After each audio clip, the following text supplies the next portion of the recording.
오늘도 하나님의 말씀으로 하루를 시작하시는 모든 분들을 주님의 이름으로 환영하고 주님의 이름으로 축복합니다.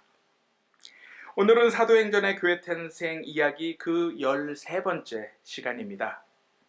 지난주 말씀은 베드로와 요한이 유대의 지도자들로부터 부활하신 예수 그리스도의 이름으로 그 어떤 것도 말하지 말라라는 강한 협박을 받은 후에 자신들을 물심양면으로 지원해준 공동체로 돌아간 이야기였습니다.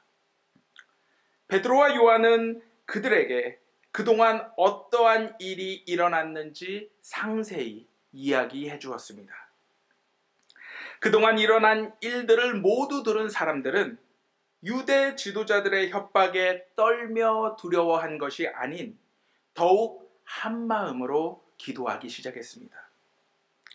이들의 기도는 모든 협박을 담대히 물리치고 주님이 허락하신 제자의 사명을 잘 감당할 수 있도록 힘과 지혜 그리고 능력을 허락해 달라는 기도였습니다. 그리고 이러한 이들의 간절한 기도에 예수님은 성령 충만함을 허락하여 주셔서 이들 모두가 하나님의 말씀을 더욱더 담대히 전할 수 있도록 인도해 주셨습니다. 또한 이러한 공동체는 자신만을 앞세우는 이기적인 모습이 아닌 한마음 한뜻으로 서로의 필요를 위해 자신의 것을 아낌없이 나누게 되는 모습을 보여주고 있습니다. 그 한 가지 예로 바나바를 소개하였습니다. 그는 후에 바울의 기이한 동역자가 되어 예수님의 말씀을 전하는 일에 함께 앞장을 섰던 사람이었습니다. 그는 자신의 밭을 팔아 사도들 발 앞에 놓았습니다. 즉 그는 자신의 모든 것이 하나님께로부터 왔으니 하나님의 일을 위해 다시금 자신의 것을 감사함으로 하나님께 돌려드리는 모습을 우리들에게 보여주었던 것입니다. 오늘 우리에게 주신 말씀은 이러한 바나바와는 전혀 다른 모습을 소유한 한 부부를 소개하고 있습니다. 그들의 이름은 아나니아와 삽비라였습니다. 초기 교회 공동체에 많은 성도들은 서로를 섬기며 하나님의 일을 위해 자신의 재산을 팔아 사도들 발 앞에 기꺼이 내려놓았습니다. 아마도 이러한 모습을 보고 아나니아와 삽비라도 자신의 것을 하나님께 드리고 싶었던 것 같습니다. 그러나 이들에게 한 가지 문제가 있었습니다. 그들은 하나님께 자신들의 것을 온전히 드리기를 원한 것이 아닌 다른 사람들이 그렇게 하니 자신들도 뒤처질세라 그렇게 한 것으로 보여집니다. 즉 하나님께 온전히 바칠 준비가 되지 않은 사람이 명예욕에 사로잡혀 겉으로는 사람들 앞에서 거룩해 보이는 척하며 속으로는 자신들의 이익을 챙기고자 하였던 것입니다. 오늘 말씀을 자세히 보면 아나니아는 삽비라와 함께 땅을 팔고 삽비라의 묵인하에 그 값의 일부를 떼어놓고 사도들 앞에 가져왔다라고 기록하고 있습니다. 그 당시 사회에서는 일반적으로 남편이 자신의 땅을 팔 때 부인의 동의를 구하지 않았습니다. 그러나 오늘 본문에서 아나니아는 삽비라와 함께 땅을 팔았다라고 기록을 하고 있습니다. 그렇다면 과연 그 이유가 무엇이었겠습니까? 당시 유대인들은 결혼할 때 신랑은 신부에게 케투바라는 문서를 주었습니다. 이 케투바는 구약의 바벨론 포로 당시부터 결혼한 여자를 보호하기 위해 지켜야 하는 약속을 담고 있었습니다. 즉 케투바는 남편이 아내를 성심성의껏 돌볼 것과 그녀를 늘 도와주고 기쁘게 해야 할 것을 문서로 남긴 결혼 서약과 같은 것이었습니다. 이것은 사회 약자인 여성을 지키고 배려하기 위해 남편으로서 지켜야 할 도리를 구체적으로 담고 있었습니다. 또한 여기에는 남편과 사별하거나 혹은 이혼하였을 경우 여자에게 경제적인 지원을 해야 함을 명시하고 있었습니다.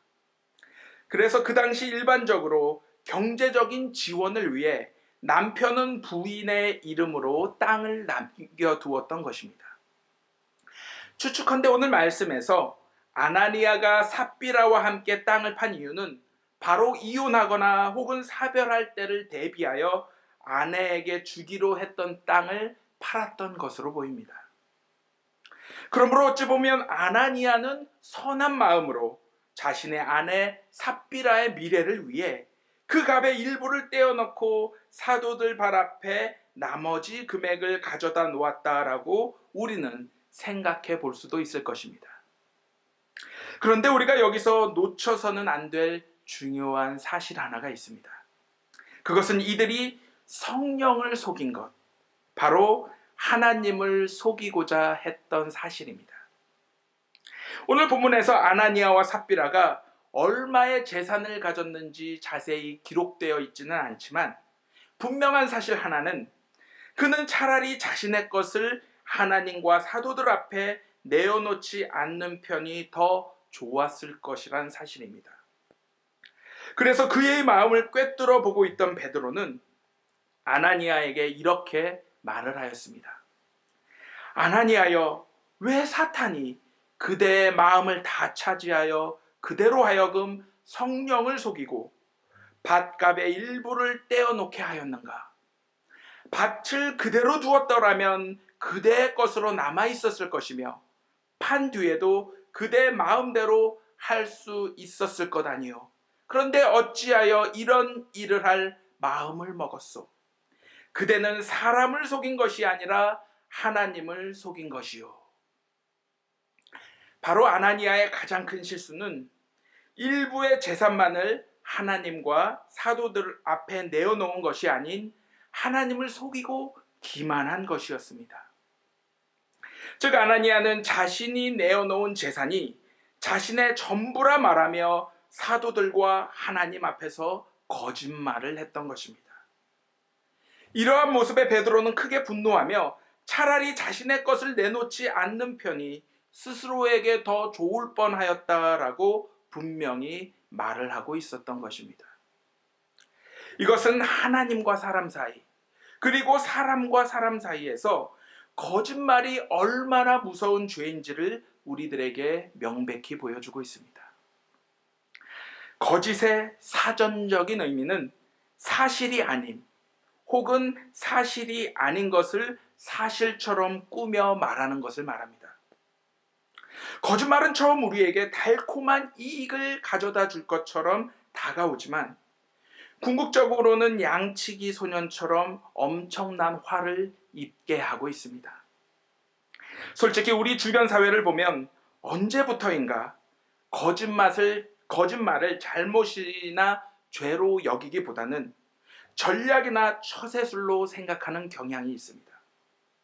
그래서 양심에 꺼리낌 없이 너무 쉽게 거짓말을 반복하는 사람들이 있는가 하면 자신이 추구하는 이익과 목적을 위해 심지어 거짓말을 정당화하기까지 합니다. 어찌 보면 이 세상에서 가장 무섭고 두려운 사회가 있다라면 그것은 거짓이 넘쳐나 서로를 끊임없이 불신하는 사회일 것입니다. 이것은 다름 아닌 지옥의 모습과 같은 것입니다. 성경은 모든 죄악의 뿌리는 거짓말에 있다라고 분명히 말씀하고 있습니다. 아담과 이브의 모습을 보시기 바랍니다. 이들은 사탄의 거짓 유혹에 빠져 하나님을 등지게 되었고 욕심에 눈이 먼 결과 하나님이 먹지 말라 말씀하신 선악과를 불순종하며 먹고 말았습니다. 그들은 심지어 하나님 앞에서 자신들의 모든 잘못을 거짓과 변명으로 이어나갔습니다. 그 결과 그들은 에덴 동산에서 쫓겨나고 말았습니다. 또한 예수님은 요한복음 8장 44절에서 이렇게 말씀을 하십니다. 너희는 너희 아비인 사탄에게서 났으니 그 아비의 욕망대로 행하려고 한다. 그는 처음부터 살인자였으며 또 그는 진리 편에 있지 않다. 그는 그 속에 진리가 없기 때문이다. 그가 거짓말을 말할 때에는 자기의 본성에서 그렇게 하는 것이다. 그는 거짓말쟁이이며 거짓의 아비이기 때문이다. 예수님은 우리 본성의 악함을 끊임없이 경고하셨습니다. 그리고 늘 하나님 말씀 가운데에서 깨어 기도하지 않으면 우리의 본성은 자연스레 거짓의 아비인 사탄의 모습을 쫓아가게 되어 있다라고 분명히 말씀하고 계십니다.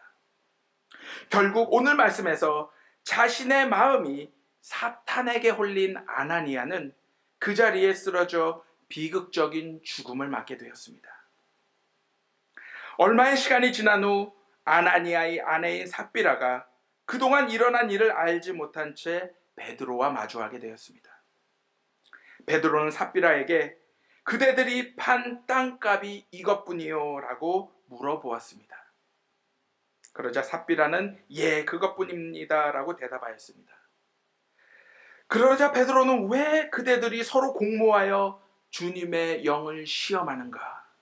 보시오, 그대의 남편을 묻은 사람들의 발이 막 문에 다다랐으니 그들이 또 당신을 메고 나갈 것이요 라고 선언하였습니다. 그러자 삽비라도 베드로의 발 앞에 쓰러져 숨을 거두게 되었습니다. 어찌 보면 삽비라의 입장에서는 억울한 부분이 분명 있을 것입니다.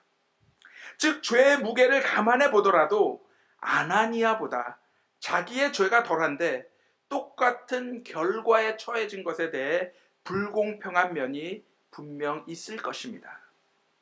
물론 우리는 삽비라가 남편의 죄악에 대하여 적극적으로 동조했는지 혹은 당시 결혼한 아내들이 대부분 그랬던 것과 같이 침묵으로 묵인했는지 우리는 정확히 알 수가 없습니다. 그러나 분명한 사실 하나는 그녀도 주의 영을 시험한 사실에 있어서는 주범이었다라는 것입니다. 그런데 말씀을 준비하는 내내 제 마음속에 떠나가지 않는 질문 하나가 있었습니다. 그것은 왜 베드로는 이 부부에게 회개할 기회조차 허락하지 않고 이렇게 비극적인 결말로 이어지게 하였는가입니다. 우리는 성경에서 많은 인물들이 죄를 범하였지만 회개를 통해 이전보다 더 큰 하나님의 은혜를 입은 사건들을 종종 발견할 수가 있습니다. 아브라함과 다윗이 그러하였고 심지어 오늘 이러한 말씀을 대언하는 베드로 또한 예수님을 여러 번 모른다 부인하고 거짓말을 하였고 심지어 예수님을 저주하는 죄까지 저질렀습니다.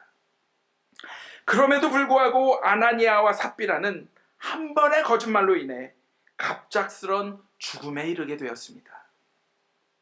며칠 동안 이 사실에 대해 묵상해 보았지만 솔직히 제가 이해할 수 있는 명확한 해답을 얻지 못했습니다. 그저 제가 많이 부족하기에 여전히 알지 못하는 하나님의 뜻이 분명 이 이야기 속에 숨어 있음을 겸손한 마음으로 인정할 수밖에 없었습니다. 그럼에도 불구하고 오늘 말씀을 통해 우리가 분명히 알 수 있는 사실은 이들의 죽음은 그들의 욕심과 야심 때문이었다라는 것입니다. 이들은 교회 내에서 하나님과 이웃을 섬기기 위해 자신의 것을 감사하며 내어놓는 사람들이 아닌 교회 안에 지도자와 같이 행세하기 위해 자신의 재산을 교묘히 이용하는 잘못을 저질렀던 것입니다. 심지어 이러한 잘못 속에서 그들은 성령을 속이고 주님의 영을 시험하는 사탄의 영에 홀려 비극적인 죽음으로 그들의 인생을 마감하게 되었습니다. 바로 이들은 하나님만을 바라보는 신앙을 소유한 사람들이 아닌 주변 사람들을 바라보며 환심과 인정을 받고자 한 신앙을 소유했던 것입니다. 오늘 우리에게 주신 아나니아와 삽비라의 이야기는 이러한 신앙의 결과가 얼마나 무서운 결과를 초래하는지 명백히 말씀하고 계십니다. 거룩한 하나님의 공동체를 자신의 재물을 통해 지배하고자 했던 이들의 모습은 하나님 앞에서 여지없이 무너지게 되었습니다. 저는 필라 제1연합감리교회 성도님들의 모든 섬김과 봉사가 오직 주님의 은혜에 대한 감사의 결과로 나타나기를 소망합니다. 우리가 드리는 헌금과 섬김, 그리고 모든 봉사가 하나님이 아닌 우리 주변 사람들에게 자신의 체면을 세우거나 혹은 교회에서 영향력을 행사하기 위한 욕망과 욕심에 거짓된 사탄의 영에 사로잡혀 그와 같은 일을 행하지 않기를 주님의 이름으로 간절히 기도합니다. 그러므로 오늘 이 시간 우리는 제일 먼저 하나님의 것을 하나님께 감사함으로 돌려드리는 마음을 회복해야 할 것입니다. 이러한 마음은 악한 사탄의 본성에 사로잡혀 있는 우리들에게 자동적으로 찾아오는 마음이 결코 아닙니다. 이것은 우리가 하나님의 말씀을 끊임없이 묵상하고 깨어 기도하는 노력과 열심 가운데 주어지는 성령의 선물임을 기억하시기 바랍니다. 오늘 이 시간 우리에게 베풀어 주신 하나님의 사랑과 은혜를 다시 한번 돌아보며 세어보시기를 바랍니다. 그리고 그 모든 것에 대하여 불평과 불만이 아닌 감사할 수 있는 마음을 허락해달라고 겸손히 하나님께 간구해 보시기 바랍니다. 그러할 때 우리의 인생은 자만함으로 넘어지거나 꺾이지 아니하고 끝까지 주님의 은혜와 자비하신 가운데 두렵고 떨리는 마음으로 우리 구원의 여정을 아름답게 마무리할 것입니다. 더 이상 세상 사람들의 눈 때문에 혹은 자신이 얻고자 하는 이익과 욕심 때문에 사탄에 홀려 하나님을 속이고 기만하는 인생이 아닌 이미 우리에게 허락해 주신 하나님의 은혜와 사랑을 깊이 깨닫고 감사하는 인생이 되기를 주님의 이름으로 기도합니다. 그리하여 주님의 것을 주님께 온전히 돌려드리고 하나님과 이웃을 사랑하고 섬기는 일에 기쁨과 감사함으로 참여하시는 저와 여러분들이 되시기를 주님의 이름으로 간절히 기도합니다.